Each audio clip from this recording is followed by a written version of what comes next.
Hello and welcome to Cat Eye Studio. I'm here with creator and founder Kat Sloma.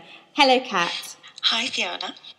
Tell us about your e-course, Find Your Eye. When you first came up with the idea. The Find Your Eye series comes out of my own personal journey with photography. I was living and working in Italy, and our family, we traveled quite frequently. I took my camera with me. I was capturing all sorts of interesting pictures. And then, of course, family and friends back home in the U.S. wanted to see what was going on. And so I would update my blog at the beginning very infrequently. And I had a friend who gave me a hard time, said, please update your blog. So I said, okay, well, I'll post a picture a day, just write something about it. I found I didn't like writing about, hey, here's what we did on the weekend. But since I loved photography and I was enjoying that aspect of creatively exploring Europe, it was a good fit. So I started to post a picture a day, write about it. And over time, what I discovered is I found my eye. I had a style I never had recognized before. I think it built through time with this experience. And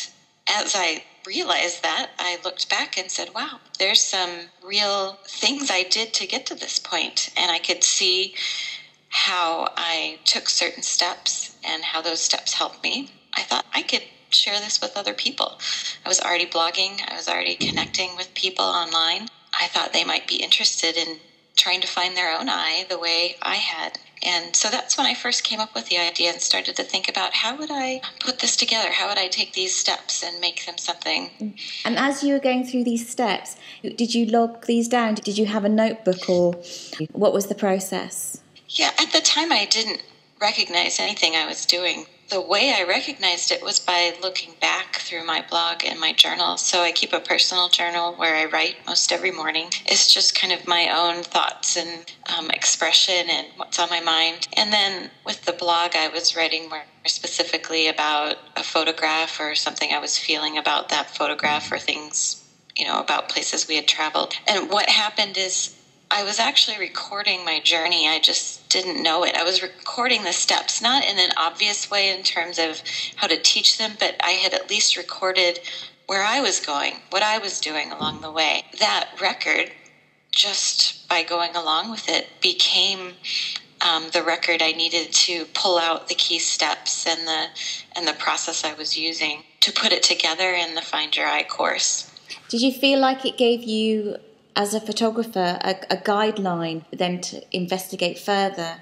Do you think these stepping stones helped you to find your creative eye? Oh, absolutely. It's through this process of photographing and writing and looking deep inside, but also exploring the world around me, that I really did find what I consider my eye, my style, and it also provoked my creativity in new ways. And without all these different pieces that I was at the time, just kind of unknowingly doing, the way my life and my experience in Italy was coming together, I wouldn't be where I am today. I would not have found my eye, found this confidence and this excitement and this deep passion and love for photography as an art form and as a form of expression. So it was very key. I couldn't have done it without that personal journey. And from there, it's quite incredible because you then decided to create an e-course. How did you go from that process? Was it easy to set up an e-course?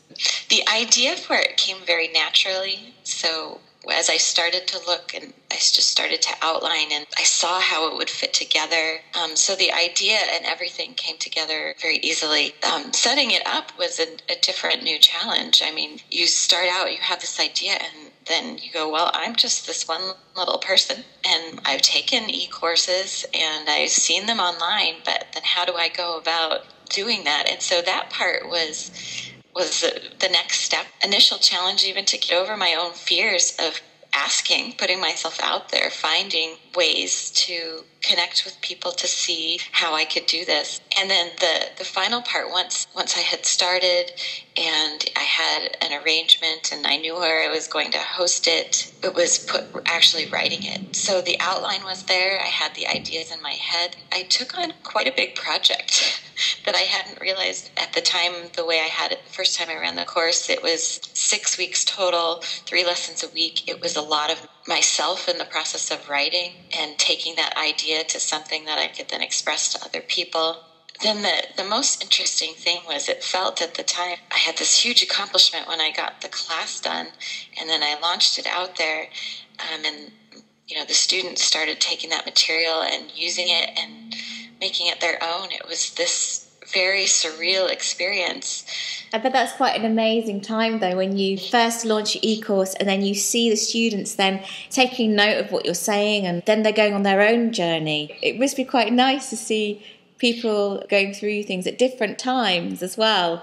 It must be quite nice for you to see that. It was incredibly satisfying, and it's rewarding when my students, or they say, I get it, or I just had this realization, or these pieces that I had on my own, and to know that my journey and putting it together in this way, so that other people could then follow the exercises. They were having a similar journey themselves, and they didn't have to go, they had a guide, a kind of a shortcut. They didn't have to just kind of muddle around and find it on their own. And it's incredibly rewarding when someone comes back and says, my confidence has increased because of this class. My photography has gotten better, and I'm so happy with where I am, because ultimately the Find Your Eye journey is about finding yourself through your photography and having that confidence in yourself to say, hey, this is me. This is who I am, expressed in photographs and images.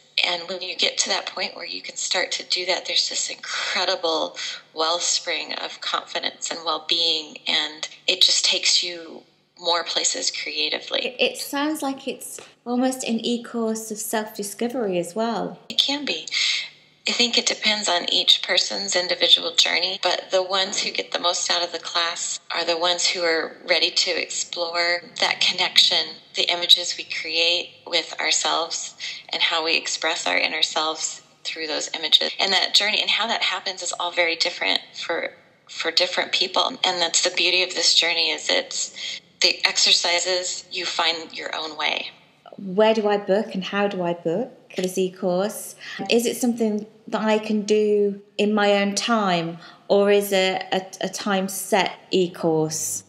Okay, so I'll answer the time piece first. The beauty of online courses, I think, is that they are just on your own time. There's no set class time where you have to be at a certain place at a certain time. It is time-based in the sense that there is a schedule, and the lessons come on a regular schedule, and we have a set period of time for the class where everyone knows. By time, I mean time in days or weeks, right, over a month or two. This is when we have class. At the same token, if you don't have time in that moment to complete an exercise, there's no expectation that you have to. The exercises, while the whole process builds on itself, it's not a process where if you skip one exercise, you can't do any of the rest. So students can pick and choose what they do based on their own time and their own interest in the material. And then we come together in a discussion group online. But again, it's not at a specific time. You can post if the time you have is 5 a.m. East Coast time in the U.S. It doesn't matter, because other people are posting their questions and their answers and their comments from all over the world on their time. And so it's a discussion, but it's just not real time. It's through online that I now have friends all over Europe. I mean, I lived and worked in Italy, and I have friends there from that experience, but I feel like I actually have even more better friends from people that I met online, and then met in person, because I went someplace and I said, hey, let's get together, let's have coffee. And so there's opportunities for these online relationships that you have with people to then come into the real world, the physical world, and grow in different ways. So I think the whole online classes and the way we interact online with blogs is just a fantastic barrier reducer. Is there a way of, as I'm doing the course, to share images with one another? The discussion group we use is on Flickr, and so we use this. We have a private forum, so we can discuss things in the discussion part, but you can also share photos. And as you go through the course, many people are using their personal blogs as a place to record their journey, so they share links to those blogs we can go out and read and comment. So there's a lot of different ways to share the things that you're finding in the class, the photographs that you're taking and you love and you're connecting with, and just share that excitement with your classmates. And even after the e-course is finished, does that group still kind of carry on? The group stays open, and then as the people in that course choose to interact and use that group, they can. It stays open forever. Oh, that's brilliant. I like that. So you can kind of then carry on learning. Right, and I keep tabs on those groups, so when people post something new, I'll go out and look and talk and continue that discussion with them as well. How can we book? My website, caticestudio.com. If you would like to know more about Kat Sloma and the e-courses she is running, please sign up to her newsletter and you will find everything you need to know there. Thank you for listening.